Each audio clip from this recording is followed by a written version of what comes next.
All right, let's dive right in, shall we? We've got a lot to unpack today with this digital marketing roadmap. Roadmap, blueprints, you name it, we're all about giving you that marketing clarity today. Exactly. And you know what I love about the material we're diving into today? It's structured like a master class. Which is perfect because I think people are really ready to level up their marketing game, wouldn't you say? Absolutely. We're not just defining terms here. We're figuring out which of these 5 key channels can really make a difference for your goals. Because it's not one size fits all, right? Exactly. And first up, the one everyone's talking about, social media. The big kahuna. Or, well, maybe one of them at least. Right. Facebook, Instagram, Yeah. X. Remember when it was Twitter? Yeah. Crazy, right? And of course, LinkedIn, TikTok, the whole gang's here. A lot of folks think it's as easy as, oh, I just need to be on social media, but there's a lot more to it than that. Way more. And that's where our source material really shines. It emphasizes the need to really know your audience before you even think about posting. It's not enough to just be everywhere. You need to be where your people are. Totally. It's about being strategic, Right. right?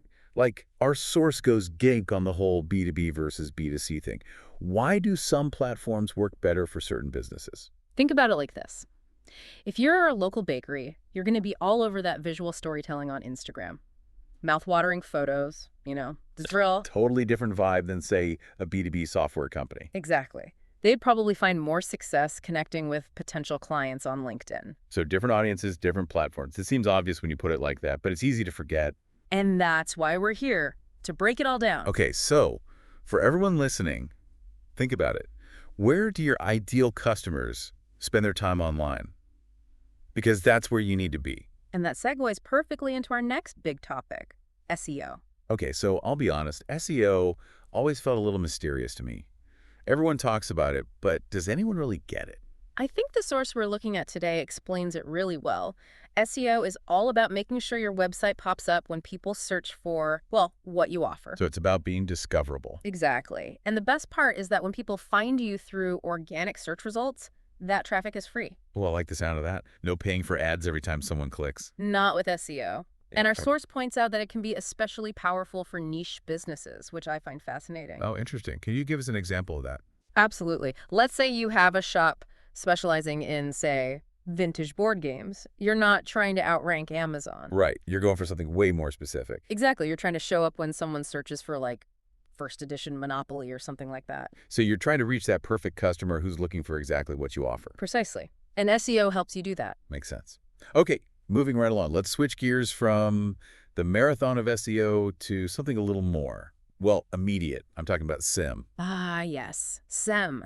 If SEO is the slow and steady tortoise, SEM is the hair-quick, impactful, and sometimes a little flashy. I like that analogy. So in a nutshell, what is SIM? It's all about paying to play, essentially. Yeah. With SEM, you're buying those top spots on search engine results pages. So instead of waiting for people to find you organically, like with SEO, you're putting your brand right in front of them. You got it.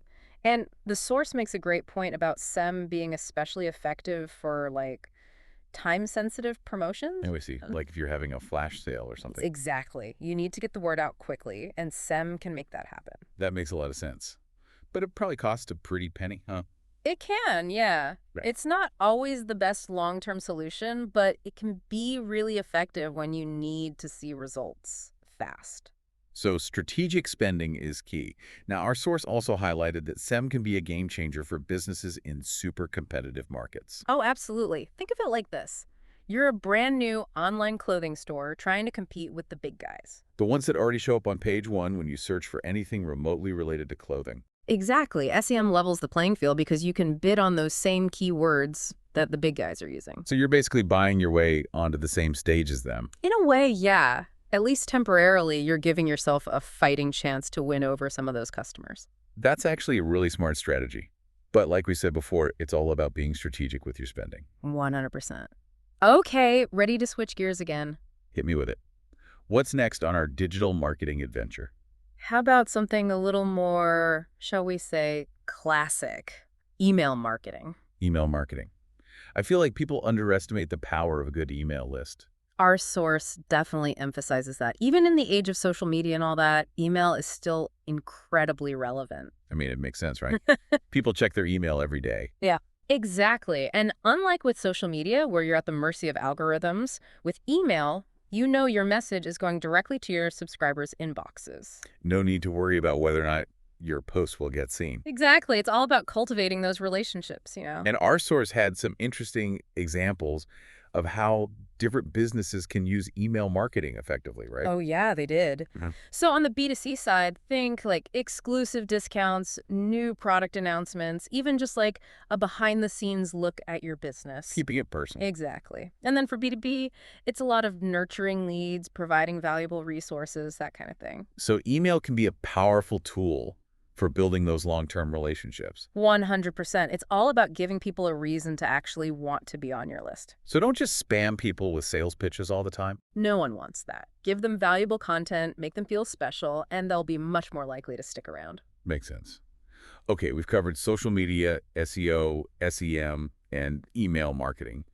What's left? Well, I think it's time to talk about my personal favorite, content marketing. Content marketing. Okay, so what exactly is content marketing?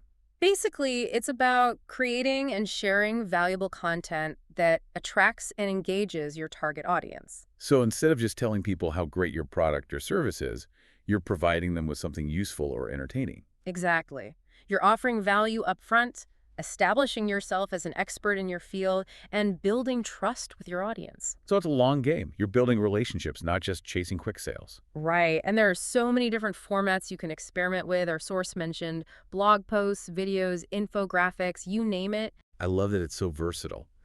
So how do you know what kind of content to create? That's where really understanding your target audience comes into play. You have to know what they're interested in, what their pain points are, what keeps them up at night. So if you're selling gardening tools, you might create blog posts about organic gardening tips or videos about how to choose the right plants for your climate. Exactly. You're not just trying to sell them a shovel, you're becoming their go-to resource for all things gardening. I love that. And I feel like this whole thought leadership thing is a big part of content marketing, right? Totally. It's about positioning yourself as an authority in your industry. Got any examples of brands that are really knocking it out of the park with content marketing? Oh, tons. One that comes to mind is like Headspace, the meditation app. They do a fantastic job of creating content that's not just about, hey, use our app to meditate. Right, it's bigger than that. Exactly. They've got articles, videos, even a podcast all about mindfulness and mental well-being. So even if you don't use their app, you still associate them with those positive things. It's brilliant. They're creating content that's genuinely helpful and informative, and in doing so, they're building trust and authority with their audience. And that's what it's all about. Okay, so we've covered a lot of ground here today. We've talked about social media, SEO, SEM, email marketing, and now content marketing. 5 powerful channels, each with its own strengths and quirks. So how do we decide which one to focus on? I mean, it's obvious that not every strategy is right for every business, right?